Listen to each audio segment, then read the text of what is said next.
I'll do it imperfectly until I can improve. But in the meantime, I won't be deterred by imperfection. I won't be deterred by unideal circumstances or things that I can't control or would have a less return on investment in trying to nitpick and control.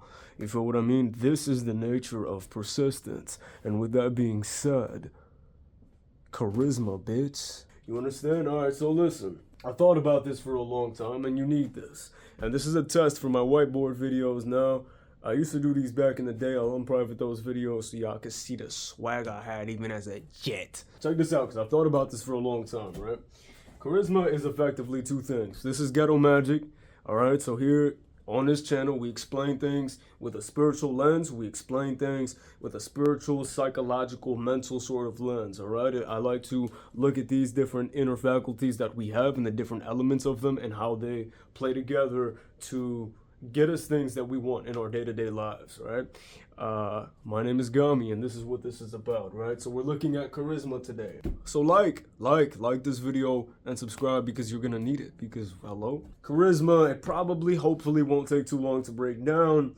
Because I don't have an extensive map like I usually do, but it's effectively two things, and we'll just break it down into two main elements. One of which I do have a video on from back in the day that I do think still holds very good value. So once I unprivate that one, you can go back and look at that. That's also part of the Ghetto Magic series. I think it's just called Confidence with a period at the end, like that, right?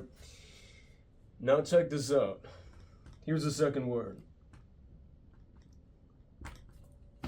This is the equation, and this is all that you need to know. If you want to be charismatic, you need to understand the element of two different things in your internal world. It's the nature of confidence and the nature of play. Now, I haven't done a video on play yet. I really should, because that's one of the core elements. And so I'll run through them a little bit, right? Now, I made a whole video on confidence years ago, and I don't remember what I said, but I imagine it's just a combination of a few inner elements, as things usually are. But confidence is essentially just the belief in your own ability, value, what else can you say? Potential, worth. It is basically just your belief in different elements of yourself. And so you can, with that understanding, you can actually develop confidence through a few different ways. And one of which is just by becoming super able, by becoming competent, because competence leads to confidence. And I remember actually talking about that in the confidence video years ago. Right? And so I won't touch too much on the nature of confidence. Either you get it or you don't, and if you don't get it, you need to, right? Or you can fake it till you make it, because frankly, that does work as well, because a lot of this just ends up being sort of training your unconscious mind to let certain things go. Like, for example, with the nature of play here that we have, play is just your ability to spontaneously express yourself in ways that are free. So you won't be able to attain play without a certain level of confidence, or at least without a certain level of trust in yourself, because that's one of the elements of confidence as well, is trust. So if we sort of branch off here, we have different elements of confidence. You have trust, you have, what is it called? Competence, and you have, how do you say it? Like worth, right? And so if you believe in these things of yourself, you're gonna have confidence. You understand? That's just a basic breakdown of confidence. But play, on the other hand, has more to do with spontaneity. I forgot how to spell spontaneity. So if I spelled that wrong, I didn't. You feel me? So check this out. Play has more to do with spontaneity and expression. Spontaneity and expression. And so what does that mean to be spontaneous and expressive? What do you do when you play? When 2-year-olds play, when 3-year-olds play, what's happening psychologically that is so beneficial to our very lives. Because if you know about psychology and the psychology of growing up, you'll know that without play, without for boys rough and tumble play, and for girls playing house, and just in general play, and without integrating play both into the developmental period of childhood and also in your adult life, you very quickly begin to die. And you'll notice some of the most unhappy people in the world and uncharismatic people are people who just don't ever play. And it manifests in a lot of ways. And if you're thinking something that's infantile and kind of like hee hee hee hee, then you don't understand what the nature of play is at all. Because it really is just spontaneous expression. And in a way, play is also, here, I'll switch it to green here. Play is experimental in nature. Experimental in nature. Spelled that terribly, but you know what I said, right? So play is experimental in its very nature. And you'll realize this because if you play fight with your friends, it is a simulation of something that could really happen. It's a testing, it's a back and forth of seeing the limits and the pushing, how far you can push, how far you can pull, you know what I mean? Like the balance of things when you dance with somebody, the harmony that comes with being involved with somebody else. And when you play on your own, it is simply like when you see children play as a superhero, it's a simulation of something that they may very well experience as they get older. Or when girls play house, it's a simulation of something that they get to test out on a micro level without any stakes. Right? And so that part right there, that without any stakes, is crucial. It's crucial to the idea. Why? Because stakes are what take away play, unless the stakes are small. You know what I mean? So I'll actually write this in a different color here, and I'll wipe it off with my sleeve because I didn't bring an eraser. We'll see if this color works, and it does. Stakes, this is what I'll write. Stakes, big stakes, kill play. And this is actually why you hear people say, like, this ain't no game no more, you know what I'm saying? This ain't no game, I'm not playing. You know what I'm saying? Because when the stakes get high enough, play dies and things become serious. It's no longer a simulation, a spontaneous expression, sort of a, like I said, simulation of something. It now becomes something that is serious and that needs to have your full commitment and focus, right? And so with that in mind, you actually get a big insight into, how do you say, you actually get a really big insight into how to activate play and how that connects finally to your charisma. Because if I didn't say this in the beginning, then I'll say it now. Charisma is, like I said, the fusion between confidence and play. And if you can simulate this in your head, then you instantly know what I mean. It is somebody who is not shrinking. They're not like stuck in their own head. They're not neurotic. They're not scared. They're not anxious. And they're also spontaneously expressive. That's the definition that we have for play here. And if you think about this and you connect them together and you meet somebody who is relaxed, they're in their element. You know what I mean? They express themselves, they joke around, they don't take things too seriously, because as soon as things get too seriously, you kill the play aspect. And as soon as you kill your own sense of self-worth, you kill the confidence aspect. So you need both of them to work together. And so where was I going? So that's necessary. And where were we at? We were at stakes and how they kill play, because that goes into you understanding what it's like to be playful. If you are a man or even a woman, but women don't struggle with this as much because they don't have as many stakes. They don't have as much to lose. Men, on the other hand, especially when it comes to the dating world and the career world and all of these things, they have and they feel so much pressure to perform that it sort of kills the play in them. And this is why women are so attracted to a man that can play, that can joke, that hasn't been suppressed by the pressure of the world into shrinking and closing himself off and putting a mask on. If you can express yourself honestly, if you can be yourself uniquely, that's a video that I should make also, how to be yourself. If you can be yourself entirely uniquely, and express that and be playful and not feel any pressure, you have essentially cultivated charisma, because that is that. But there's another element to charisma also that just came into mind that I'll throw in here. Plus, oh, it's purple now. And what is it? Connection. Or how should we say? I'll put connection or love. Connection or love. And that might seem like it comes out of the blue, right? Connection, love, like hello, what that got to do with charisma? How are you going to be charismatic if you don't have the true desire to connect with somebody? You know what I mean? To bring out the best of them, to liven them up, to loosen them. Right? And how can you do that if you don't loosen yourself first?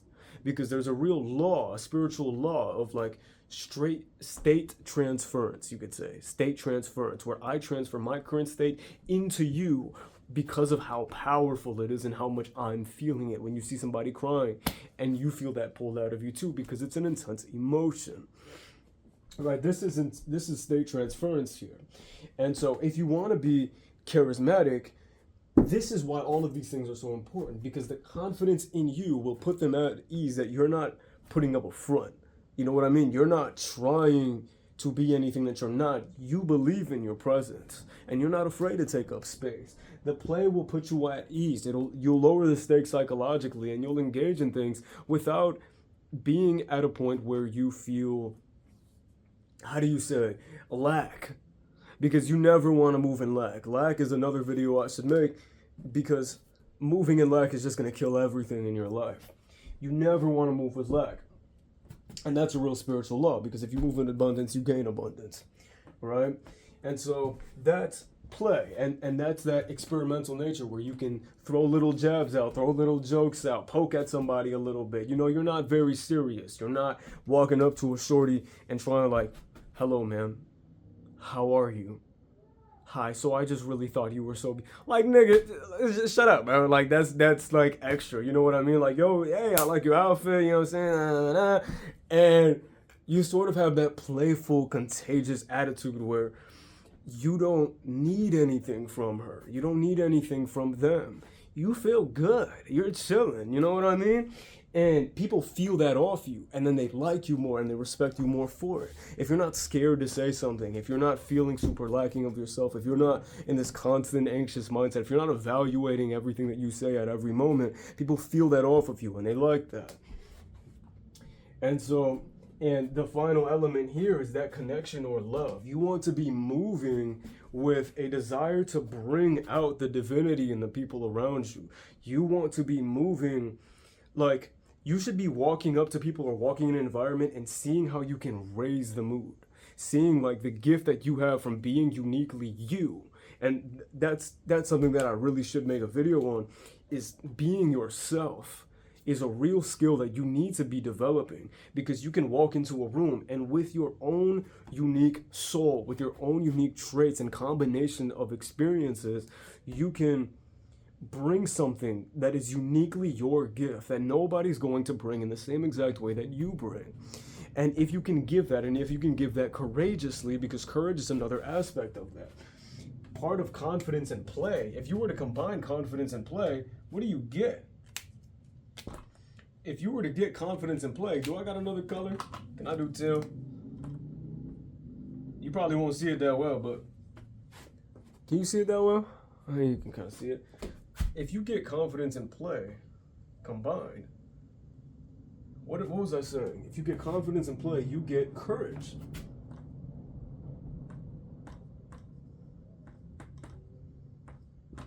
You get courage. If you combine confidence and play, weirdly enough, you get courage. Now, there is a higher level of courage that comes when the stakes are high. It's your ability to move even when you're scared.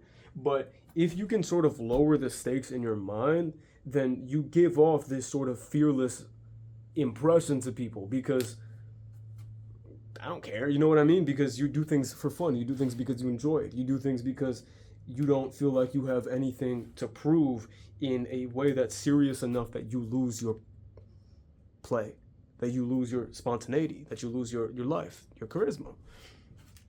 You know, and so when you combine these, then that makes you able to walk into different social situations and comment on things lightly. You know, if you're somebody that's like me, where like you have such strong opinions in your head because you're like nerdy like me, you need to let that shit go. And this is the real fundamental aspect of love.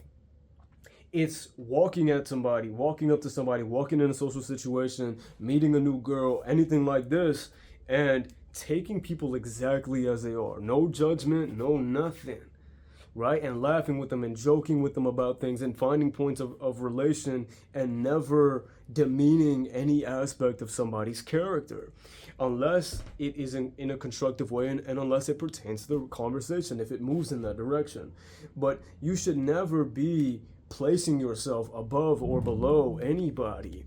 And in fact, you treating everybody like an equal will make people that are technically above you feel like you are on their level, and people below you, and like a hierarchical materialistic sense, people below you feel like they are your equal. And so you bring this like equilibrium to everywhere that you go. And that makes you like a force that everybody messes with, everybody likes. You know, and this is the real power of charisma, is that it equalizes everything. Charisma, I'll write it right here. You're taking notes. You really need to. Charisma equalizes everything. Equalizes. I swear I can spell. Equalizes everything. Charisma equalizes everything. It truly does. Because and there's more to that too. It equalizes everything. It brings out the natural child in everybody. Like I got a homeboy who's like one of the most charismatic people I know, and part of that is just bringing out your inner child in a way that relates and brings out the inner child in people around you, and people just like being around you. You don't, you know, beat on anybody like emotionally or physically. You know what I'm saying? But don't beat your bitch, guys. Don't do it. Don't do it. But this is the power of charisma. And these are the different elements. And I could talk about this longer, but I think you get the points. You know, so we have the different elements as a quick summary. You know, charisma essentially is confidence, play, and connection. It has to do with all these elements. Because if you remove the connection/love aspect, then you just become narcissistic. You just become somebody that sort of looks like somebody who's self-serving, right? So there needs to be an element of that, but there also needs to be that authenticity. If you have the love and connection, but you don't have the confidence, you become a people pleaser. You know what I mean? If you have the confidence and the love and connection, you become somebody that is maybe too intense. You know what I mean? Or like you end up maybe fearing expressing yourself entirely authentically because you're stuck with your desire for connection and love and your belief that you deserve it, but you don't know how to relax. You don't know how to remove the stakes and really relax, because relaxation is going to be one of the biggest skills. Like if I might put this in bold letters here, like dog, relax, bro. Relax, bro. Relax, my guy. You need to be able to relax, because your tension is going to kill anything that you want to do. Like literally loosen up, bro. Loosen up. If you want to be charismatic, loosen up, bro. And so, like I said, you really need these three main elements: confidence, play, and connection. Confidence, connection, and play. We'll put it away. CCP. That sounds a little crazy. Confidence, connection, and play, right? You need to understand that you know, big stakes kill place. You need to lower the stakes in your mind. Relax. You need your trust in yourself, in your competence, in your worth, in your value. You know what I mean? In your presence, in your being. You're somebody who's here and you deserve to be here, and there's nothing wrong with you being here. You know what I mean? Be spontaneously expressive. That is the nature of play. And play is an experimental in nature. That means push a little. That means pull a little bit. Dance with your being, with the people around you. That's really what it is. Right? And ultimately, with all of these things in mind, your relaxation, you understand that when you mix that confidence and that play, you become somebody who seems more courageous, even in nature. You know what I mean? Because you're yourself. You're yourself. You're expressive, and you're enjoying being alive, even when you're not. You know what I'm saying? It be niggas that hate their life, and they're still some of the most expressive, funny people that are out there, you know? And bro, relax, understand that charisma is going to equalize everything. Charisma equalizes everything. You walk into a room, people above you feel like you're on their level, people below you feel like they're on your level. And that makes everybody love you and pretty much everybody respect you, because you know, in those moments when tension comes up, you can still express yourself honestly and do it in a way where like you're not like butthurt, you know what I mean? Because all of these elements that I've already covered. So you can see how all of these things sort of play together. And this is the brilliance of Ghetto Magic, and this is the brilliance of me, my boy. And this is why you're gonna like, and this is why you're gonna subscribe, because I really break this down. Because I really break this down, boy. Because I really do this. Because I really do this. Charisma. Charisma. You understand me? Yeah. Okay. Yeah. So that's charisma. That's breaking down. Completely freestyle. Do it on the spot, because I know what I'm talking about, because I think about these things, because you're gonna subscribe now. See ya. You gotta do like a wow. Wow. You know what I'm saying? I got an order for it though. Hold on. I can't see. Fuck. You know what I'm saying? You know what I'm saying? I feel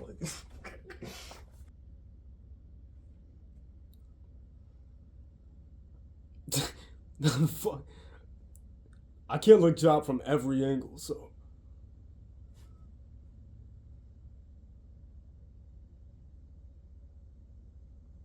Yeah. Alright. I think that's the one.